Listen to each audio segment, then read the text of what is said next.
Hello and good afternoon to everyone. We are the last group, the group 10. I am Versosa Julian Mariel together with Tamayo Kenneth. So, we will be discussing certain topics about lie detection techniques, methods of detecting deception. Number one, polygraph or the lie detector. Sabi dito is a method that measures physiological responses to questions in an effort to determine the truthfulness of a subject's answers.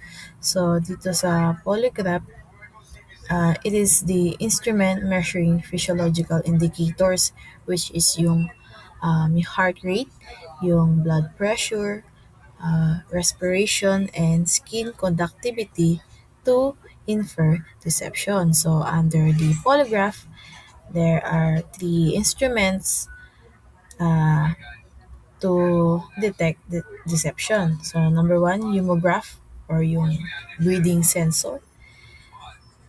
Sa humograph, merong rubber tubes na naka-place sa ating chest and abdomen to record abdominal breathing patterns. Next is galvanograph or yung skin resistance sensor. Sabi dito, electrodes attached to the index and ring finger to record electrodermal responses or yung skin conductivity. Lastly, the cardiofilmograph or yung heart or blood pressure sensor. A blood pressure cuff placed on the upper hand to record blood pressure, pulse rate, and heart rate. So, number two, voice stress analysis. Sabi dito, designed to detect deception by identifying involuntary microtremors in the voice caused by psychological stress.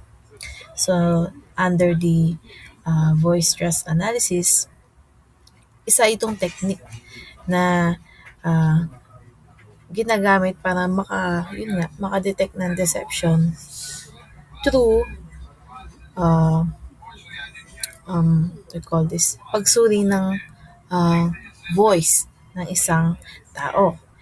Kapag, sabi kasi dito, kapag nagsisinungaling ang isang tao, madalas nagkakaroon ng psychological stress. Dahil dito, nagkakaroon ng micro tremors or yung sobrang liit na shaky voice sa ating vocal records. Ang mga specialized software or device is sinusubukang i-detect itong tremors na sinasabi dito sa pitch, sa tone, at frequency ng ating voice. So, next, number three, facial micro-expressions are involuntary, fleeting facial movements lasting only half a second that reveal suppressed or concealed emotions. So, under the number three, sabi dito, micro-expressions, ito yung sobrang bilis na facial expression. Yung nga, sabi dyan, lasting less than half a second. Kumbaga, lumalabas to involuntarily. Under this, kahit anong effort ng tao na itago yung tunay na emotion niya, minsan lumalabas pa rin sa ating face in the form of micro-expressions. So, halimbawa, under the facial micro-expressions, isang mabilis na flash ng takot or galit o malaking galit, yun nga, malaking galit, bago pa bumalik sa natural na ating expression. Kapag kasi nagsisinungaling yung tao, madalas may conflict sa ating emotions. Gusto niyang magmukhang kalmado, pero deep inside, may kaba o guilt. Yun nga, yung conflict na sinasabi ko dito is nati-trigger na yun nga ng involuntary facial movements. Next is yung body language. Is the nonverbal, often subconscious transmission of messages through physical behaviors like gestures, posture, facial expressions, and eye contact. So under the body language refers to sa mga nonverbal signals ng tao. Ito nga yung gestures, postures, eye contact, facial movements, and iba pang physical behaviors. Kapag kasi nagsisinungaling isang tao, madalas may inconsistency sa sinasabi ng ating bibig and yung actions na ipinapakita natin. So halimbawa, sinasabi ko, hindi ako kinakabahan, pero nakikita ng ibang tao na nanginginig ako o yung kamay ko is sobrang pawis, tas yung mata ko saan-saan tumitingin. O kaya, hindi ko mismo titignan sa mata yung kumakausap sa akin. That is the body language. So, let's move on naman sa early methods of detecting deception. Sinama ko na siya kasi based on sa aking research, dalawa nga yung nakita ko which is yung kanina, yung apat, then ito, sama ko na to. So, number one, yung red hot iron ordeal. So, sinasabi dito, yung accused, ilalagay yung tongue niya, yung dila niya sa red hot iron ng siyam, nine times hanggang sa, yun nga, ma-burn yung dila niya. Sooner, if burn, he is put to death. So, yun din, mamamatay din siya. Pangalawa, yung ordeal by balance. Yung isang tao sa end ng isang scale, andun yung accused. Then sa kabilang scale naman,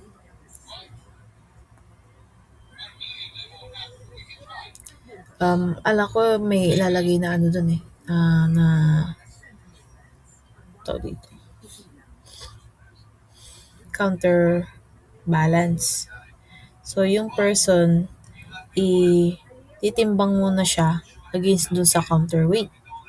Tapos, they step out. Tapos magsasalita yung judge. And babalik sa ulit dun sa pantimbang. Kapag yung accused is mas magaan siya doon sa pangalawang timbang, inosente siya. Pero kapag mas mabigat siya doon sa pangalawang timbang, guilty siya. Yun lang yun. The next is yung boiling water ordeal.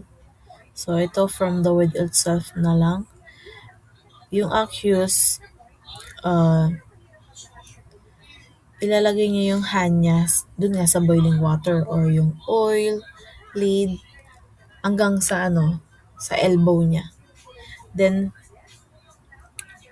pababalikin sila kinabukasan. Same time nung paglagay nila ng kamay nila doon sa kinukulong tubig.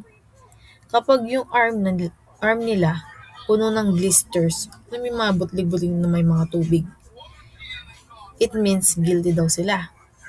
Kapag malinis raw yung pag-heal nung kanyang arm, he is innocent.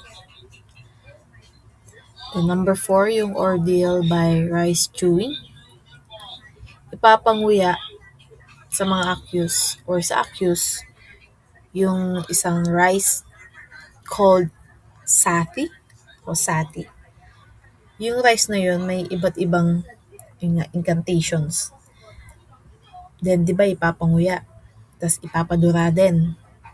Kapag yung rice ng ginuya nila is may mix of blood or yung corner ng mouth nila is nag-swell, namamaga, it means sinungaling daw siya. Yun lang yun. Then number 5, yung ordeal of the red water. Dito naman, ipapainom sila ng poisonous red liquid. Kapag nagsuka, they are guilty. If did not vomit or di sila nagsuka, innocent daw. Pero, mamatay pa rin sa poison. Then number 6, trial by combat. Dito, a fight between the accused and the accuser. Kung sino man yung matalo sa battle, sila yung guilty. Number 7, trial by torture. Yun, ilalagay lang yung accused sa severe physical test. Number 8, trial by Eucharist. Eucharist, ito yung yung bread and red wine. Yung nakita natin sa mga pare. Di ba? Then, sabi dito, the accused was given the consecrated host o yung Holy Communion. The accused will be given a food. Bibigyan siya ng pagkain. If guilty siya, Angel Gabriel will descend from heaven and ipe-prevent niya yung accused na yun na hindi malunok yung food na binigay sa kanya. So, usually, machuchok siya or maduduwal siya. Pero kapag innocent ka, malulunok nila yon ng maayos. Yun lang yung sinasabi doon. Next is yung ordeal by heat and fire. Yung accused, yun nga, papaglakari lang siya ng barefoot sa apoy. If hindi siya nasaktan, innocent siya. Pag nasaktan siya, guilty. Then, ordeal of red hot needle. Ito, ilalagay yung needle sa lips. If innocent, walang blood na makikita dun sa lips na yon. Kapag meron, edi guilty ka. Ganun lang. Then, ordeal by combat. Again, accused and accuser. Nag-agree silang maglaban. Yung combat, pwedeng maglaban sila personally or pwede ring mag-hire sila ng champion to fight for them. Kapag panalo sa laban, edi innocent. Ganun lang. Number 12, test of the cross ordeal. Ito ulit, accused and accuser. Ipapatuyo sila, tas yung arms nila nakakross sa kanilang dibdib, sa kanilang chest. Kung sino yung matagal nakatayo ng ganong posisyon, siya yung nagsasabi daw ng totoo. Tapos yung the other is yung liar. Then, last, yung donkey's tail ordeal or aka the trial by the sacred ass. Yung tail ng donkey is covered ng uling. Tapos yung accused, pati yung donkey nasa dark tent daw. So, ipapahila nila yung buntot ng donkey. Sinasabi dito, inosente kapag yung kamay ng accused na yun, may uling. It means, hinila talaga niya yung buntot.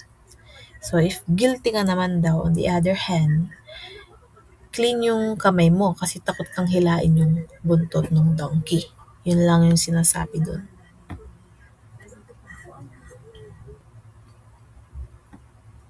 Next, yung factors affecting accuracy of polygraph examination. So generally, the following are factors affecting polygraph examination accuracy. Number 1, the instrument. So dito sa number 1, the polygraph machines has to work properly. If yung wires, sensors, or settings is they are off, the results won't be accurate. It's like trying to measure your weight with a broken scale. So, hindi mo makukuha yung tamang number. Then, second, the condition of the subject. So, under the condition of the subject, yung person being tested needs to be in a good shape physically and mentally. Important yun. Kasi if they're sick, tired, nervous, or have taken drugs or medicine, their body might react in unusual ways. So, hindi magiging accurate yung result ng isang test. Then, pangatlo yung the condition of the examination room. So, under the condition of the examination room, so yung room should be quiet, um, comfortable, and free from distractions. So, if maingay, if it's too hot or uncomfortable, the person might feel stress. So, yung stress na yun, mag-show up yun sa test results. And pwede siyang maakusahan na nagsisinungaling siya kasi hindi magiging accurate yung test na yun. Turo nga sa stress. Then, last yung the qualification skills of the examiner. So, under this naman, tinutukoy dito yung examiner. The person running the test, yun nga, yung examiner. Kailangan well-trained sila. They must know how to ask clear questions and read the results correctly. Kasi if they don't have the right skills, pwede nilang ma-misinterpret yung normal body reactions as signs of lying. Next, specifically, the 25% errors of lie detection tests come from the following circumstances. Number one, nervousness or extreme emotional tension experienced by a subject who is telling the truth regarding the offense.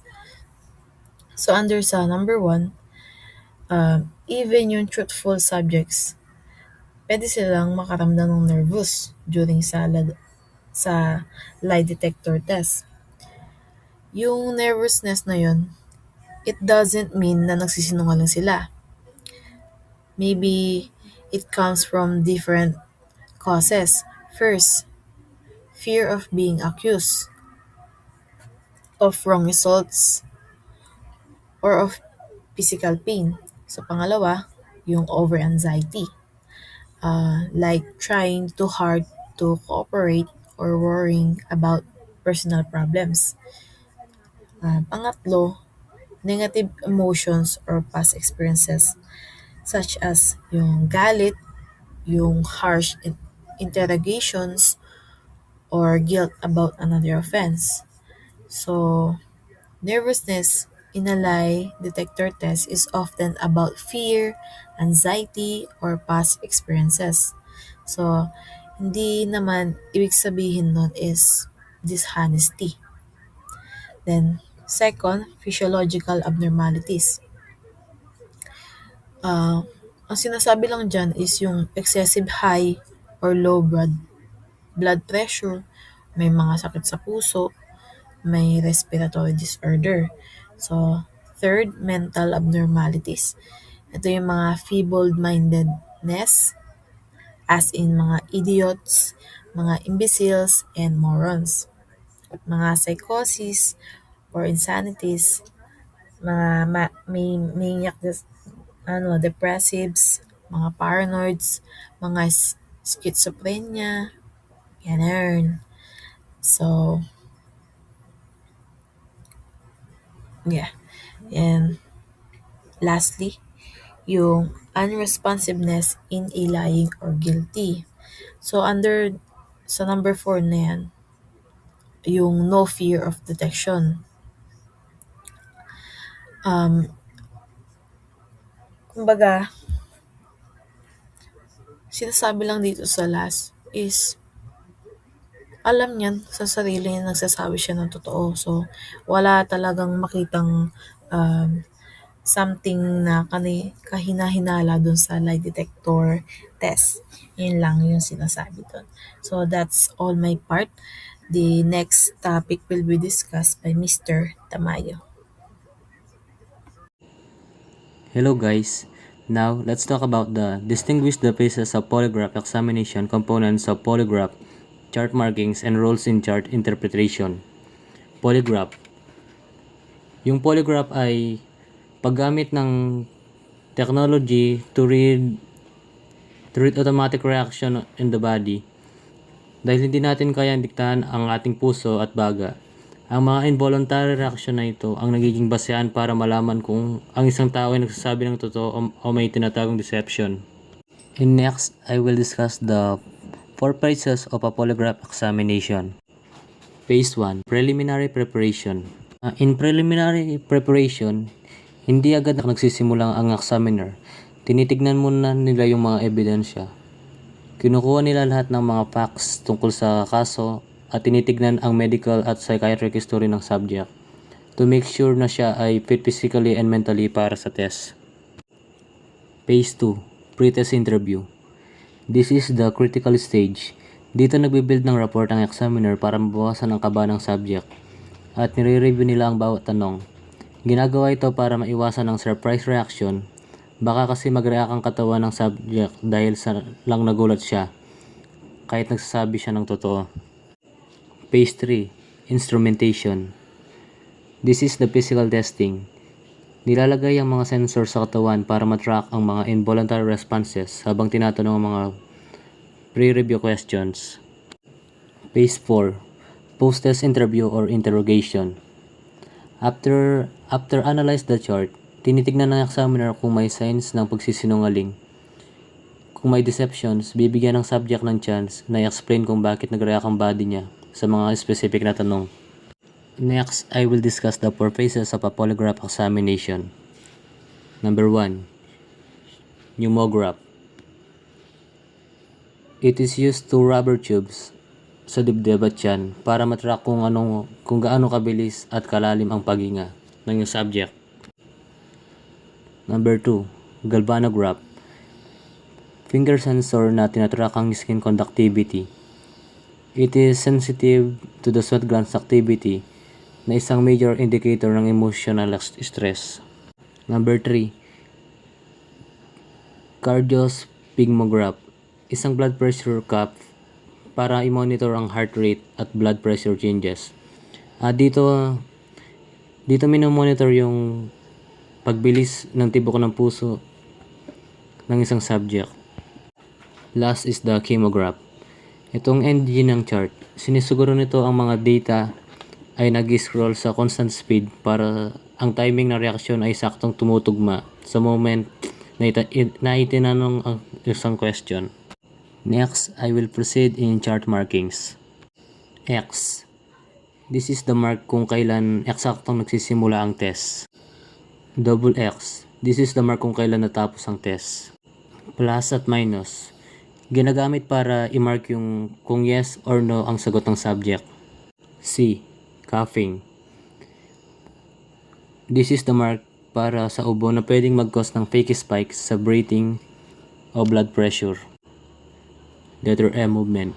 This is a mark para sa anumang galaw o twitch ng subject. T. Talking. Kapag nagsasalita ang subject bukod sa yes or no, dahil nakakasira ito sa baseline ng breathing. S. Sighing. Buntong hininga na pwedeng mapagkamalang sign ng pagsisinungaling ng isang subject. B. Belching. Pagdighay na nagdudulot ng deviation sa tracing lines ng subject. Next is the rules in chart interpretation. Number 1, the baseline rule. Before the real question, inaalam muna ang normal o resting state ng subject. Reaction lang ito kung malaki ang pinagkaiba sa established normal baseline. Number 2, consistency. Ang reaction sa isang relevant question ay dapat lumalabas ng paulit-ulit sa iba't ibang charts para masabing deceptive. Ang isang beses na spike ay baka random twitch o bahing lang. Next, I will discuss the specific response criteria. Number 1, pneumo or breathing. Pagpigil ng hininga, suppression, staircase, breathing, o pagbabago ng inhalation or exhalation ratio. Number 2, galvano, sweat. Isang matalas at malinaw na pag-akyat ng linya pagkatapos ng tanong. Cardio or heart. Pagtaas ng baseline blood pressure o pagbabago sa laki ng pulse waves. At doon na po natatapos ang aking report. Thank you.